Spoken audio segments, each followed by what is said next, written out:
اور اگر رمضان کا مہینہ تو پورا معافی کا مہینہ ہے کہ دوزخ کے دروازے بند ہو جاتے ہیں، جنت کے دروازے کھول دیے جاتے ہیں، شیطان قید. آپ دیکھتے نہیں نمازی کیوں بڑھ جاتے ہیں رمضان شریف میں؟ کہ وہ نامراد قید ہو جاتے. تو کسی کو زنجیروں میں باندھا ہو وہ چل تو نہیں سکتا، چھوڑ دو زنجیریں تو چل پڑے گا. تو اللہ تعالی ہم سب کی حفاظت فرمائے. کوئی دعویٰ نہ کرے، لیکن جو تھوڑا سا غفلت میں ہوتا ہے تو ایمان کمزور ہوتا ہے، انہوں تو شیطان بن کے جامع نہیں دینے. جمعے جاواں گے، جمعے کئی جمعہ بھی نہیں پڑھتے، عید تے جاواں گے کوئی عید بھی نہیں پڑھتا. یہیں یہ ایک نگینہ سینما کے مالک نے بیان کروایا تھا اور اس نے بعد میں اس سینما کو گرا دیا. آج کل وہ کینیڈا میں ہوتا ہے. تو وہ سینمے کا جو تھا نا مینیجر، وہ میرے پاس آیا، کہا مولانا آج میں پہلی نماز پڑھی ہے. وہاں ہم نے مغرب کی نماز پڑھی. اس کے بعد بیان ہوا، بیان کے بعد وہ اتنا ہنگامہ ہوا کہ رش بہت تھا تو وہاں نماز پڑھی نہیں جا سکے. ہم نے کہنے لگا، میں چل رہا تھا میرے ساتھ ساتھ، مولانا آج میں پہلی نماز پڑھی. میں نے کہا کیا مطلب؟ کہا جی یہی کہ آج زندگی دی پہلی نماز پڑھی. ہوگا راؤنڈ اباؤٹ 40-45 سال کا. میں کہا پہلی نماز؟ ہاں جی پہلی نماز. جمعہ پڑھے؟ نہیں کدی نہیں. عید؟ نہیں کدی نہیں. آج پہلی نماز تواڈے پیچھے پڑھی ہے. شیطان جب قید ہوتا ہے تو زنجیریں کھل جاتی ہیں تو نمازی بڑھنا شروع ہو جاتے ہیں. اس کے بعد جو گھٹتے ہیں نا تو شیطان کی وجہ سے نہیں، اپنی عادت اور سستی کی وجہ سے. پہلے 2-3 دن بڑا جوش ہوتا ہے، پھر اس کے بعد گھٹتے ادھے کو پھر نکل جاندے ہیں، ادھے رہ جاندے ہیں.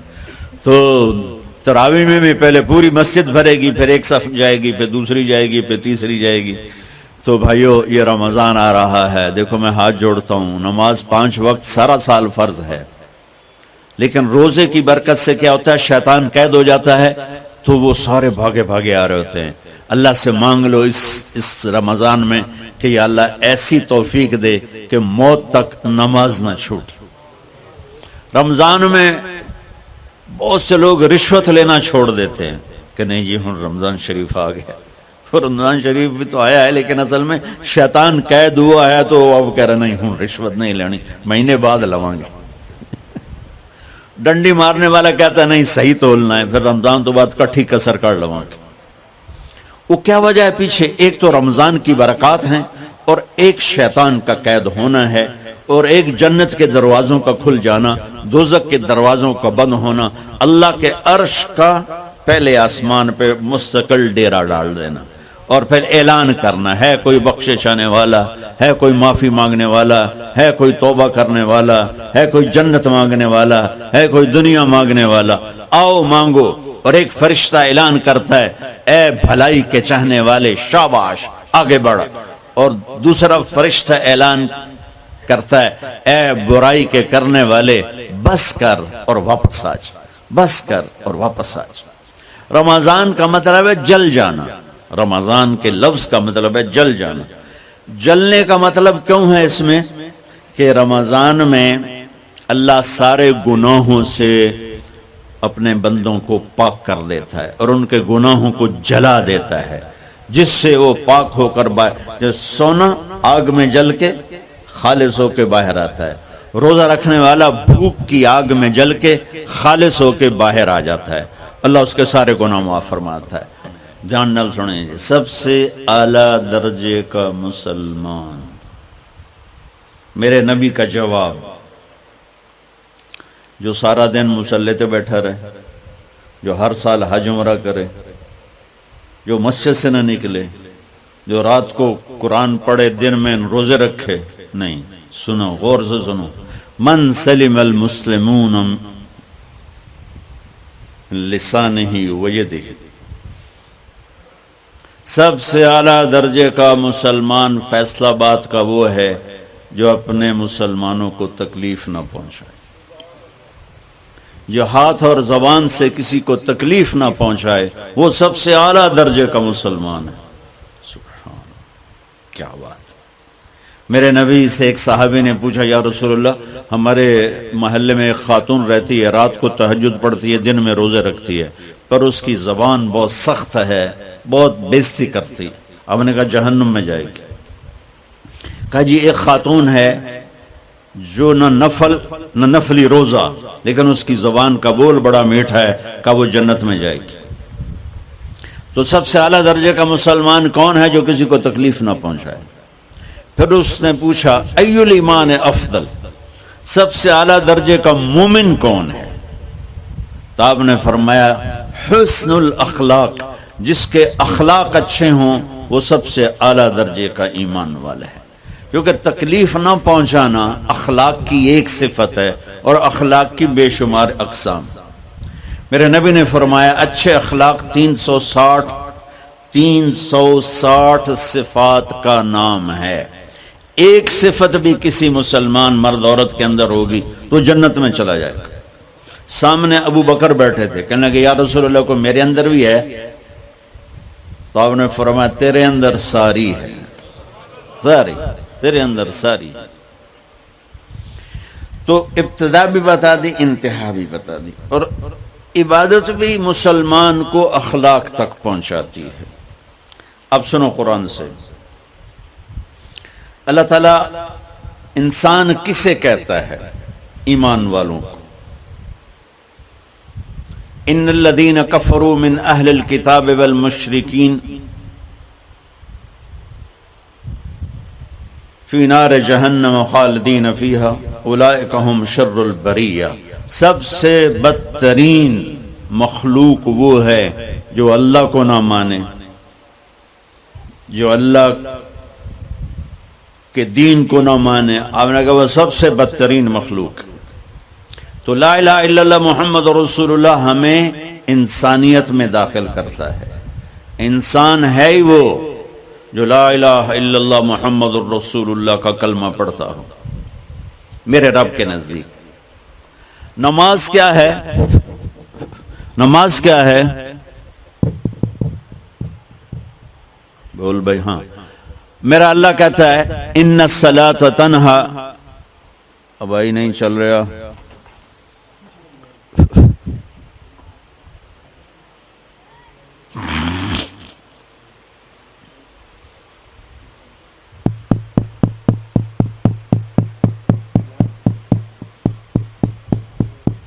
تھوڑی آواز ہے.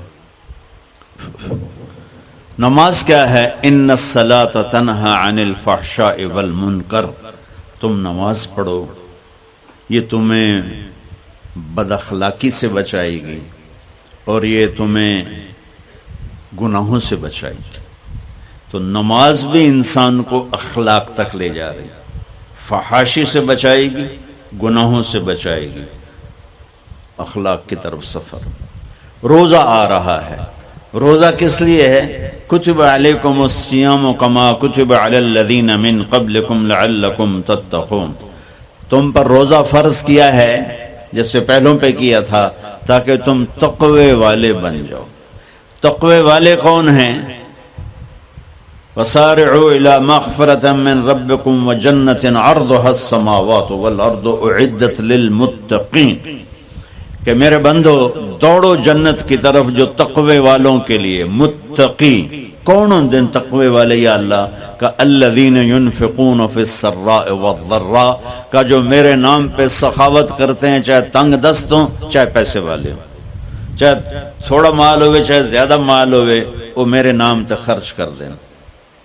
الکاظمین الغیظ جو غصے کو پی جاتے ہیں، والعافین عن الناس اور جو لوگوں کو معاف کر دیتے ہیں. اللہ تعالیٰ کہہ رہا ہے یہ تقوی والے ہیں. تو روزہ بھی اخلاق پہ لے جا رہا ہے. فمن فرض فیہن الحج فلا رفث ولا فسوق ولا جدال. میرے رب نے کہا حج کا ارادہ کر لیا ہے تو زبان کی گندی، زبان کا گندا لہجہ اور زبان کے گندے بول سے بچو، لڑائی سے بچو، گناہوں سے بچو. تو حج بھی میٹھے بول پہ لا رہا ہے، لڑائی سے بچنے پہ لا رہا ہے، نافرمانی سے بچنے پہ لا رہا ہے. خذ من اموالہم صدقۃ تطہرہم وتزکیہم بہا وصلی علیہم. میرا رب فرما رہا ہے میرے محبوب ان سے زکوٰۃ لیں اور ان کو پاک کریں اور ان کا تزکیہ کریں، ان کو ایک اچھا انسان بنائیں۔ زکوٰۃ ہو اخلاق بنتے ہیں، روزہ ہو اخلاق بنتے ہیں، حج ہو اخلاق بنتے ہیں، نماز ہو اخلاق بنتے ہیں، کلمہ ہو انسان بنتا ہے۔ یہ اتنا زور کیوں دیا ہے اخلاق پر کہ میرے بھائیو، اچھا معاشرہ جو وجود میں آتا ہے وہ ایک دوسرے کو معاف کرنے سے وجود میں آتا ہے۔ مسجد نماز کے لیے ہے، اور نماز ایک انفرادی عمل ہے جو کر کے میں گھر چلا جاتا ہوں، دفتر چلا جاتا ہوں، پڑھوں نہ پڑھوں، نہ پڑھنے کا گناہ مجھ پر، پڑھنے کی نیکی مجھ پر۔ لیکن اگر میرے اخلاق برے ہیں، روزہ میری چیز ہے، رکھوں اجر، نہیں رکھوں پکڑ، زکوٰۃ دے دوں اجر نہ دوں پکڑ، حج کر لوں اجر نہ کروں پکڑ، صرف میری ذات سے کے گرد ہے نماز بھی، روزہ بھی، حج بھی، زکوٰۃ بھی۔ لیکن برے اخلاق جتنا معاشرے میں میرا اثر ہے وہ سب تباہی پھیلا دیں گے، اور اچھے اخلاق جتنا معاشرے میں میرا اثر ہے وہاں خوبصورتی کو پھیلا دیں گے۔ عبادت چھپ جاتی ہے، میں نے فجر پڑھی ہے کہ نہیں پڑھی آپ کو پتہ ہے؟ بولو، آپ نے پڑھی ہے یا نہیں پڑھی مجھے کوئی پتہ ہے نہیں ہے، لیکن یہاں بیٹھ کے اللہ نہ کرے میں فرقہ واریت کی بات کروں، آپ سب کو پتہ چلے گا کہ نہیں چلے گا کہ مولوی اگلا رہا ہے، اور یہاں بیٹھ کے میں محبت کی بات کروں تو آپ کو پتہ چلے گا کہ نہیں چلے گا کہ یہ محمد مصطفیٰ صلی اللہ علیہ وسلم والے اخلاق بتا رہا ہے۔ تو اخلاق چھپتے نہیں، برے ہوں یا اچھے ہوں، ظاہر ہوتے ہیں، اور سب سے زیادہ اس آدمی کا خاندان، جس آدمی کو بدتمیزی کی عادت ہے وہ بیوی کے دل کو برباد کر دے گا، ماں باپ کے دل کو برباد کر دے گا، اولاد کو برباد کر دے گا، دوستوں کو، نوکروں کو برباد کر دے گا۔ اس کے نوکر سامنے کہیں گے میاں صاحب، شیخ صاحب، سیڑ صاحب، خان صاحب، اتھے جا کے گالی کڈھن گے۔ اور جس کے اخلاق اچھے ہوتے ہیں وہ اپنے گھر کو خوبصورت بنا دیتا ہے، رشتوں کو خوبصورت بنا دیتا ہے، ملازموں کو خوبصورت بنا دیتا ہے، اپنے کاروبار کو، اپنی زندگی کو، ہر پہلو اس کا خوبصورت ہو جاتا ہے۔ اچھے اخلاق لباس کی طرح ہیں جو میرا ہر عیب چھپا لیتے ہیں، اور برے اخلاق ننگے آدمی کی طرح ہے جس کا ہر عیب سامنے آ جاتا ہے۔ اور اللہ کی رحمت اتنی طاقتور ہے کہ میرا رب فرماتا ہے، یہ تو میں نے 5 غلطیاں بتائی ہیں، لیکن میرا رب فرماتا ہے میرا بندہ میں تجھے عمر بھی دیتا ہوں، طاقت بھی دیتا ہوں، تو اتنے گناہ کر کے زمین فیصل آباد کی سے اٹھا کر آسمان کی چھت کو لگا دے، سوری دنیا گناہ گار ہو جائے نا تو آسمان کیا چاند تک بھی گناہ نہیں جا سکتے۔ اور میرا اللہ کہہ رہا ہے ایک مرد عورت اتنے گناہ کرے کہ آسمان کی چھت کو لگا دے، پھر صرف ایک دفعہ مجھے کہے یا اللہ معاف کر، تو میں سارے ہی معاف کر دوں۔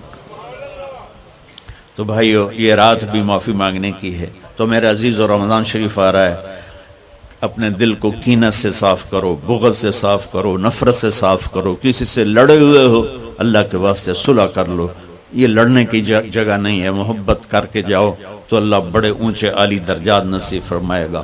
اور اللہ تعالیٰ موقع دے تو رمضان میں ایک 3 دن تبلیغ میں اللہ کے راستے میں ضرور لگا لینا۔ تو سارے بھائی نیت کرتے ہو، سنتیں پڑھو۔ اللہ نے زکوٰۃ فرض کی ہے تو زکوٰۃ نکالو۔